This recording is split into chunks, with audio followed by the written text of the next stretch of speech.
Eternal God emperor के पिछले episode में हमने देखा रोजन मार्शल कॉलोसियम में फाइट करने के बारे में कहता है। ये सुनकर यूशी उसके पास आती है एंड उसे कहती है, नाइन्थ ब्रदर, मैं जानती हूँ कि मैं तुम्हें नहीं रोक सकती, लेकिन मुझे प्रॉमिस करो कि जब तुम्हें एक अच्छा ओपोनेंट मिल जाएगा जिससे कि तुम्हारे मरने के चांसेस हो, तब तुम हार मान लोगे। ये सुनकर रोजन कहता है, तुम चिंता मत करो, मुझे मेरे लिमिट्स पता है। अब रोजन येलो फाइटिंग पैलेस में कदम रखता है। रोजन को येलो फाइटिंग पैलेस में एंटर करता देख वहाँ के ऑडियंस के लोग कहते हैं, आखिर ये लड़का कौन है, उसने येलो फाइटिंग पैलेस में इतनी छोटी सी उम्र में फाइट करने की हिम्मत की। शायद वो अपने नाम को बड़ा करना चाहता है। हर महीने उसके जैसे लोग यहाँ पर आ जाते हैं और मारे जाते हैं। ये सच में काफी ज्यादा बोरिंग है। अब जैसे ही शेंगफेंग रोजन को अरीना में जाता हुआ देखता है तो वो अपने मन के अंदर कहता है, बहुत बढ़िया, अगर तुम बैटल के दौरान मारे गए तो युनवो कमांडर प्रिंस जो है वो कुछ नहीं कहेंगे। अरीना में जाने के बाद रोजन अपने पहले ओपोनेंट से मिलता है। उसका पहले ओपोनेंट का नाम हाओ शिकुई होता है। हाओ रोजन से कहता है, मेरा नाम हाओ शिकुई है और मैं हाओ से हूँ। मैं तुम्हें पहले चैलेंज कर रहा हूँ, इसलिए प्लीज अपनी स्वॉर्ड को बाहर निकालो।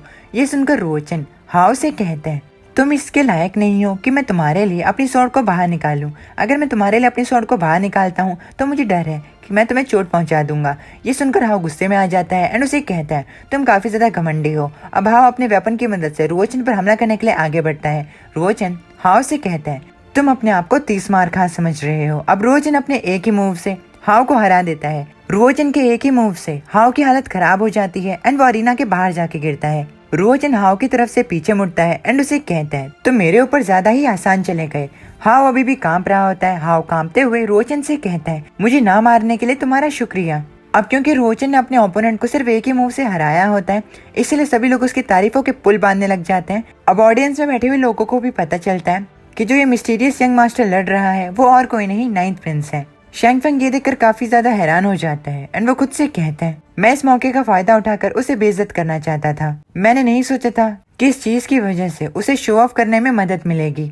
xiangling रोजन को एक जीनियस बताती है तो यूशी ये कहती है कि नाइन्थ ब्रदर की एबिलिटी जो है वो इन्फिनाइट है। यूशी कहती है, मैं तो ये सोच रही हूँ कि उन्होंने अपनी कितनी और ज्यादा एबिलिटी को छुपा कर रखा है। अब रोजन के सेकंड ओपोनेंट उसे हराने के लिए आगे आता है, लेकिन दोबारा से रोजन एक ही मूव में अपने सेकंड ओपोनेंट को हरा देता है। अब रोजन एक के बाद एक हर ओपोनेंट को एक मूव में हराता रहता है।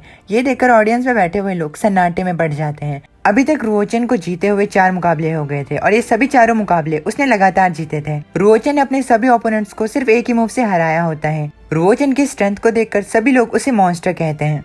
अब वो वॉरियर जिसने कि अपने ओपोनेंट को एक पंखे की मदद से हराया होता है, वो रोजन की स्ट्रेंथ को देखकर कहता है, हालांकि उसने अभी तक अपने स्वॉर्ड को बाहर नहीं निकाला है, लेकिन अभी तक जितने भी अटैक्स उसने किए हैं ये सभी उसके स्वॉर्ड अंडरस्टैंडिंग के फॉर्म को दिखाते हैं।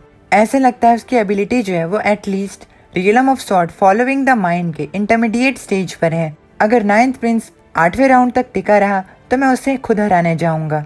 अब रोजन एक येलो रियलम के कंप्लीशन स्टेज वाले वॉरियर से फाइट करता है, लेकिन हैरानी की बात यह होती है कि वो इस येलो रियलम के कंप्लीशन स्टेज वाले वॉरियर को भी एक ही स्ट्राइक से हराता है। रोजन का ये टैलेंट यूशी को काफी ज्यादा हैरान करता है एंड xiangling को काफी ज्यादा इम्प्रेस।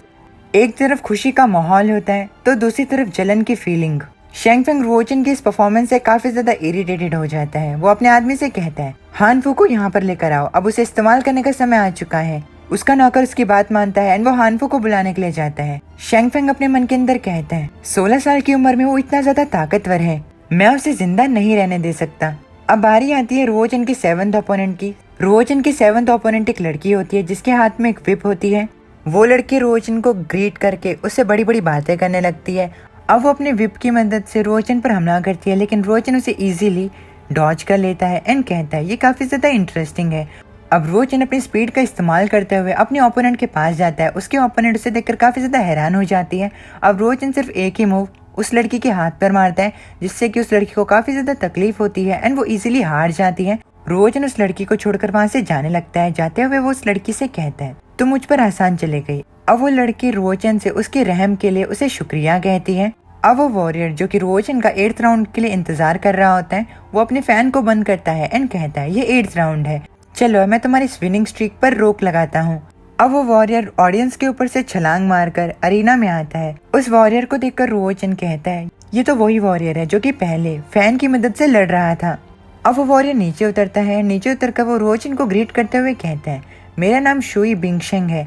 बिंगशेंग की इस एंट्री को देखकर रोजन अपने मन के अंदर कहता है, शेंगफेंग ने भी ऐसी ही एंट्री ली थी। आखिर जितने भी ये यंग मास्टर्स हैं, ये इतनी घटिया एंट्रीज क्यों लेते हैं?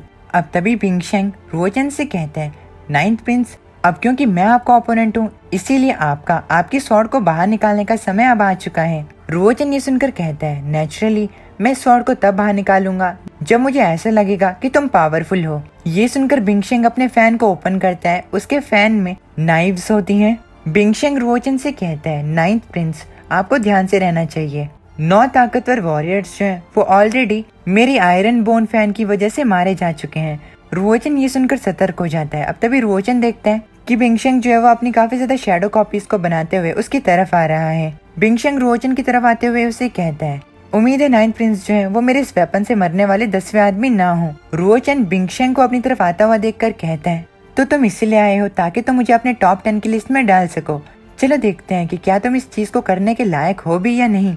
अब बिंगशेंग अपनी फैन की मदद से रोजन पर हमला करता है, लेकिन रोजन उसके फैन को आता हुआ देखकर अपनी स्वॉर्ड को बाहर निकालता है एंड बिंगशेंग के हमले को ब्लॉक कर देता है। रोजन बिंगशेंग से कहता है, जैसे कि मैंने सोचा था, तुम इतने ताकतवर हो कि तुम्हारे लिए मुझे अपनी स्वॉर्ड को बाहर निकालना चाहिए। हालांकि बिंगशेंग को रोजन से लड़ने में अभी से ही थोड़ी तकलीफ होने लगती है, लेकिन बिंगशेंग रोजन से कहता है, बातें करना बंद करो, तुम्हारे अंदर स्किल्स हैं, चलो फाइट करो। अब इसी के साथ हमारा ये वाला एपिसोड यहीं पर खत्म हो जाता है। उम्मीद है कि आपको ये एपिसोड पसंद आया हो। अगर पसंद आए तो प्लीज़ वीडियो को लाइक करके चैनल को सब्सक्राइब करना ना भूलिएगा। मैं मिलता हूँ आप लोगों को नेक्स्ट वीडियो में। तब तक के लिए अपनी फैमिली का ख्याल रखना। माता ने थक गया।